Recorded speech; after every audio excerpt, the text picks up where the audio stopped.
الله الرحمن الرحيم واعتصموا بحبل الله جميعا ولا تفرقوا نحمده ونصلي على رسوله الكريم اما بعد فاعوذ باللہ من الشیطان الرجیم بسم اللہ الرحمن الرحیم۔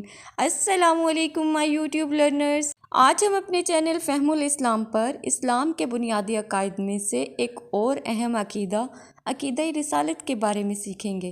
عقیدہ رسالت اس بات پر ایمان کا نام ہے کہ اللہ تعالیٰ نے اپنے بندوں کی ہدایت اور رہنمائی کے لیے نبی اور رسول بھیجے جو معصوم، پاکیزہ، چنے ہوئے اور برگزیدہ بندے ہیں، اور یہ اللہ تعالیٰ کا پیغام لوگوں تک پہنچاتے ہیں۔ آئیے اب ہم سمجھتے ہیں کہ انبیاء کون ہوتے ہیں۔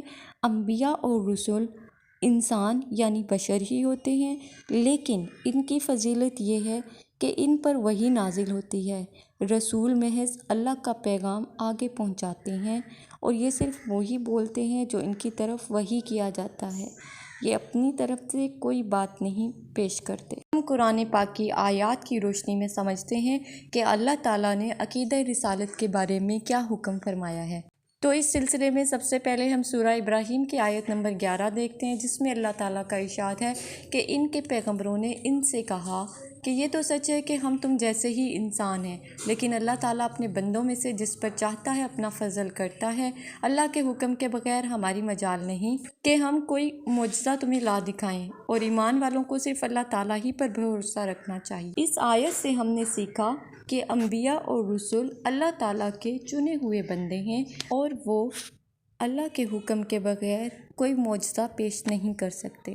مزید رہنمائی کے لیے دیکھتے ہیں سورہ النجم کی آیت نمبر 3 اور 4، جس میں اللہ تعالیٰ نے فرمایا، اور نہ وہ اپنی خواہش نفس سے کوئی بات کہتے ہیں، وہ تو صرف وحی ہے جو اتاری جاتی ہے۔ تو اس آیت سے ہمیں یہ بات بھی سمجھ میں آ گئی کہ اللہ کے رسولوں پر ایمان لائے بغیر کتاب پر اور وحی پر ایمان لانا ممکن ہی نہیں۔ رسولوں پر ایمان کے بعد ہی کتاب اور وحی پر ایمان لانا ممکن ہے۔ پھر ہم دیکھتے ہیں کہ وحی کا ایک ایک لفظ شمار ہے، اور اللہ تعالیٰ یقینی بناتا ہے کہ رسولوں نے پیغام پورا پہنچا دیا۔ اس سلسلے میں ہم دیکھتے ہیں سورہ الجن کی آیت نمبر 28، جس میں اللہ تعالیٰ نے ارشاد فرمایا کہ اللہ تعالیٰ نے ان کے آس پاس کی تمام چیزوں کا احاطہ کر رکھا ہے، اور ہر چیز کی گنتی کا شمار کر رکھا ہے۔ مزید ہم سیکھتے ہیں کہ انبیاء اور رسولوں پر ایمان لانا اتنا ضروری ہے کہ انبیاء اور رسولوں کا انکار کرنے والا شخص کھلم کھلی گمراہی میں جا پڑتا ہے۔ اس سلسلے میں دیکھتے ہیں سورہ النساء کی آیت نمبر 136، جس میں اللہ تعالیٰ نے ارشاد فرمایا، اے ایمان والو، اللہ تعالیٰ پر اور اس کے رسول صلی اللہ علیہ وآلہ وسلم پر اور اس کتاب پر جو اس نے اپنے رسول پر اتاری ہے، اور ان کتابوں پر جو اس سے پہلے نازل فرمائی گئی ہیں، ایمان لاؤ۔ جو شخص اللہ تعالیٰ سے اور اس کے فرشتوں سے اور اس کی کتابوں سے اور اس کے رسولوں سے اور قیامت کے دن سے کفر کرے تو وہ بہت بڑی دور کی گمراہی میں جا پڑا۔ اب ہم سیکھتے ہیں کہ اللہ تعالیٰ نے محمد صلی اللہ علیہ وآلہ وسلم کو اپنا نبی اور رسول مقرر فرما کر ان کے سپرد کون سی ذمہ داری لگائی ہے۔ تو اس سلسلے میں ہم دیکھتے ہیں سورہ الجمعہ کی آیت نمبر 2، جس میں اللہ تعالیٰ نے ارشاد فرمایا، وہی ہے جس نے ناخواندہ لوگوں میں انہی میں سے ایک رسول بھیجا جو انہیں اس کی آیتیں پڑھ کر سناتا ہے اور ان کو پاک کرتا ہے اور انہیں کتاب و حکمت سکھاتا ہے، یقیناً یہ اس سے پہلے کھلی گمراہی میں تھے۔ تو اس آیت سے ہم نے سیکھا کہ محمد صلی اللہ علیہ وآلہ وسلم کے ذمے قرآن پاک کی آیتیں پڑھ کر سنانا، لوگوں کو پاک کرنا اور انہیں کتاب اور حکمت سکھانا تھا۔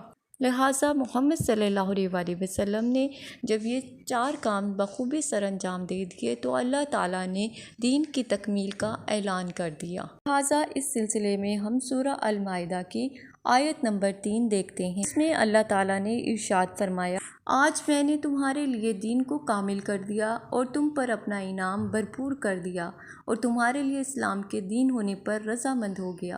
لہٰذا دین کی تکمیل کے ساتھ ہی نبوت اور رسالت کی ضرورت بھی ختم ہو گئی۔